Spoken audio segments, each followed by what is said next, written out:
आज के इस क्लास में हम पढ़ने वाले हैं आलोक धनवा जी की रचना, भाव पक्ष, कला पक्ष, साहित्य में स्थान। ये चारों चीज़ हम इस वीडियो में कंप्लीट करने वाले हैं।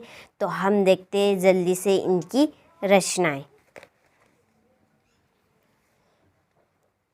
ये इनकी रचनाएं। तो जनपद का आदमी हो गया, फिर भागी हुई लड़कियां, आम के बाग, क्या है इनकी रचना में आम के बाग दिखाई देते हैं हमें, ब्रनो की बेटियां, फिलहाल है, रात में भूल गए, ओस और बारिश। तो इतनी सारी रचनाएं ये। तो आपको सभी नहीं लिखना है, केवल दो लिखना है। एक नंबर में पूछी जाती है, लेकिन आपको दो लिखना है। तो दो रचनाएं लिखना है, इनमें से जो आपको ठीक लगे वो लिख सकते हैं। आगे हम देखते हैं इनका भाव पक्ष। देख, ये इनका भाव पक्ष। तो आलोक धनवा जी है, वहाँ राष्ट्र से जुड़े हुए। तो इनकी रचना में हमें राष्ट्रीय चेतना का भाव देखने को मिलता है।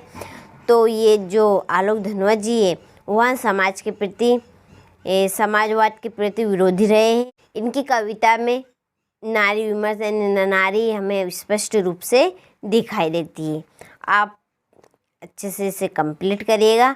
आगे हम देखते हैं इनका भाव कला पक्ष। कला पक्ष के अंतर्गत लिखना है कि आलोक धनवा जी अपनी रचनाओं में शुद्ध साहित्य, खड़ी बोली का प्रयोग किया है।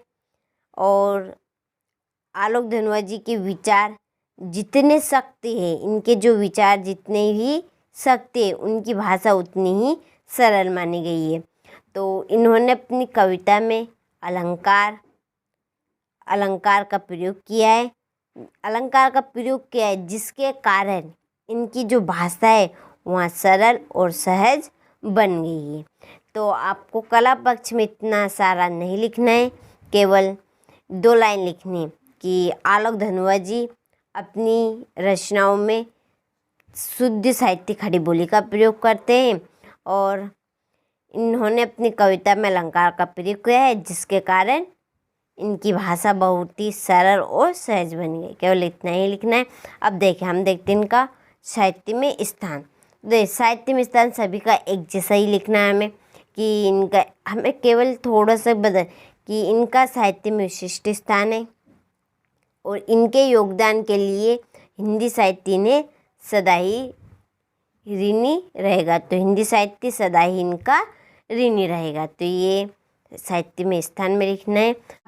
यहाँ से रचना का स्क्रीनशॉट ले लीजिए और फिर आप भाव पक्ष का ले लीजिए। आपको कम से कम लिखना है, केवल दो, इतने हिसाब से लिखना है कि आपको एक नंबर आराम से मिल जाए इनमें।